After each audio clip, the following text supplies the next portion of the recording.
Plastic এখন পৌঁছে গেছে মাতৃগর্ভ অবধি, আর সেখান থেকে যে শিশু তখনও মায়ের পেটে তার শরীরে, আমাদের নেক্সট জেনারেশন জন্ম নিচ্ছে শরীরে প্লাস্টিক নিয়ে।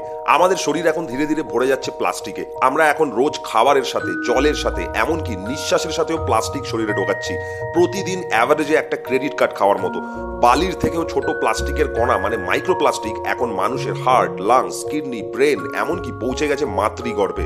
বহু বছর ধরে বিজ্ঞানীরা ধরে নিয়েছিল মাইক্রোপ্লাস্টিক শরীর থেকে বেরিয়ে যায় মলমূত্রের সাথে, কিন্তু এক নতুন গবেষণা পুরো পৃথিবীকে নাড়িয়ে দিয়েছে। 6জন প্রেগনেন্ট মহিলার উপর করা এই গবেষণা বলছে 4 জনের প্ল্যাসেন্টা স্যাম্পল থেকে পাওয়া গেছে মাইক্রোপ্লাস্টিক। সন্তান গর্ভে থাকাকালীন এই প্ল্যাসেন্টাই হলো মা ও সন্তানের মধ্যে থাকা একমাত্র সংযোগ, যার সাহায্যে সন্তান নিঃশ্বাস নিচ্ছে, খাবার খাচ্ছে, তাতেই ভরে রয়েছে প্লাস্টিক। প্লাস্টিক আগেই আমাদের রাস্তা, জঙ্গল, পাহাড়, সমুদ্র দখল করেছে। মাইক্রোপ্লাস্টিক সমুদ্রের সেই অংশে পৌঁছে গেছে যেখানে সূর্যের আলো পৌঁছতে পারে না।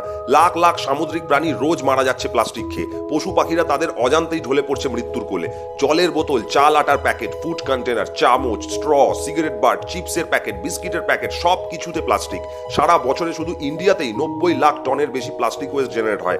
সারা পৃথিবীর হিসাবটা তাহলে ভাবুন।